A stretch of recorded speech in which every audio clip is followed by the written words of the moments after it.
So GTA 6 will not launch with an online mode from day one. Now I can see you already typing, I can see you saying how it's their main monetization model and Cyberboy is a silly fool. Hear me out because I'm going to explain to you why they've never done it before and they're never going to do it in the future. So obviously Grand Theft Auto Online is the main revenue source for Rockstar games and it always will be. There is no getting around the fact that the first month or two or first year of sales is what allows them to recuperate their investment into the game. And to be honest, Grand Theft Auto 6, I'll probably get that investment back in 12 hours. But the following period of time is all reliant on Grand Theft Auto Online. And between 2013 to 2015, Rockstar really hadn't figured this out yet. The online component of GTA 5 was never supposed to be the big mammoth in the industry that it is today. For them, it was just something cool that we could do online in GTA 5. And then of course, it blew up. Now, with every Rockstar Games title, whether it be GTA 5 or Red Dead Redemption 2, they never released the online component at exactly the same time as they released the story mode. And there's actually a few very important and key reasons why they don't do it. And going back 12 years, these reasons weren't even that important, whereas today they are. So once again, going back to Grand Theft Auto 5, they decided to release the online component of the game a couple of weeks after the launch. And the main reason they decided to do this was simply down to the fact that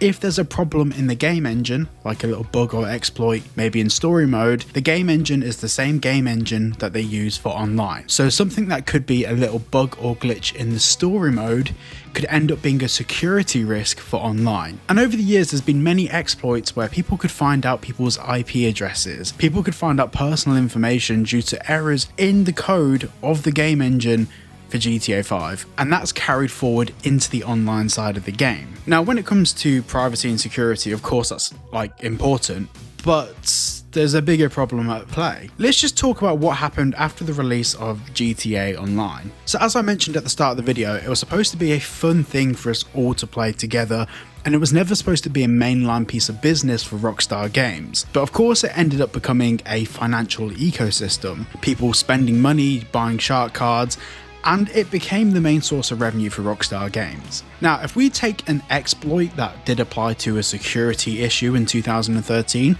and applied that to the financial ecosystem of Grand Theft Auto in 2025, a glitch or an issue in the framework of the game could end up having knock-on effects that far extend beyond anything we've seen before on a security basis for Rockstar Games. This could be beyond a private data breach and go into potentially fraud happening with people having their bank cards stolen. Now, this isn't going to happen for Grand Theft Auto 6, and the main reason this isn't going to happen is because Rockstar have done this before and they understand what they're doing. With Red Dead Redemption 2, they did the same thing. They spent the first couple of weeks of launch fixing all of the issues with the game engine and all possible areas where the game could be exploited. Then they released the online side of the game.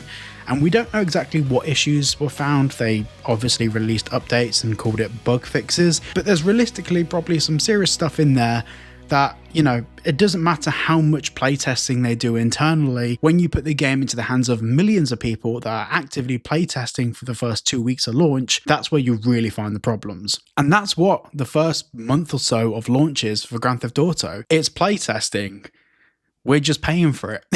So with Grand Theft Auto 6, which is going to be a game that's probably the most anticipated game of all time, I think that's fair to say, and probably the game that has the biggest risk factor associated with it, they're not just going to release Grand Theft Auto Online on launch day, because the risks are too high. They can't take the risk that 100 million or 200 million people have all of their data and private information leaked due to an exploit in the game engine. And very briefly, I just want to mention, to put all of this into perspective, whilst they're playtesting at Rockstar Games, there isn't 1,000 people that have full access to the game to play the entirety of the game from start to finish. That's not how playtesting normally works, especially with an IP like Grand Theft Auto 6. The way that they're probably doing it and the way that they've done it in the past is certain people get access to certain levels, certain closed off areas where they get to basically just mess around and try different things and try and essentially break the mission structure and break the game. When it comes to the release of GTA 6, in the first 10 minutes of the game being released, the actual amount of playtesting hours that would have been completed by us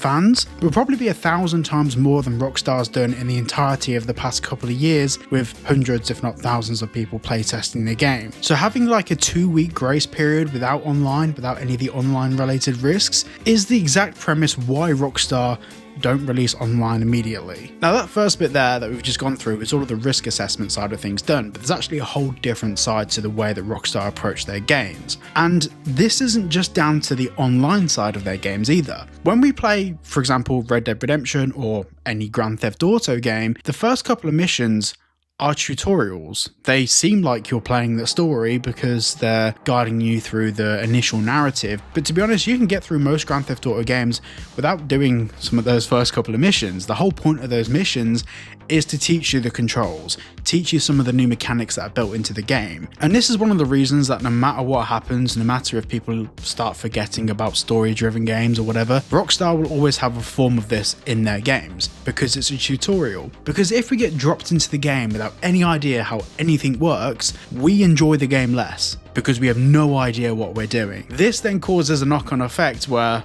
people start to not like the game. If we get into Grand Theft Auto Online for GTA 6 and it's completely different, like there's different things that we can do, but we don't even know how to buy a business, we don't know the importance of buying this vehicle, we don't know anything, and it's completely different from everything we've seen in the current Grand Theft Auto Online, it will be confusing and probably for the most part a little bit shit. However, if we get a week or two of actually being able to play through, maybe even complete the story, we'll have a much better understanding of the map, different things to do, and the actual user experience for all of us when we go into Grand Theft Auto Online will make a lot more sense. We won't feel like we're just being dropped in a confusing landscape with new controls, new concepts, new mechanics, without any idea of what to do. And this goes beyond convenience for us, this now goes actually into a form of marketing strategy. By getting us to play the story first and to guide us through that story initially, they get us hooked on the game, and the way they do that is not necessarily with great map design or anything like that. The story itself drives us to the characters,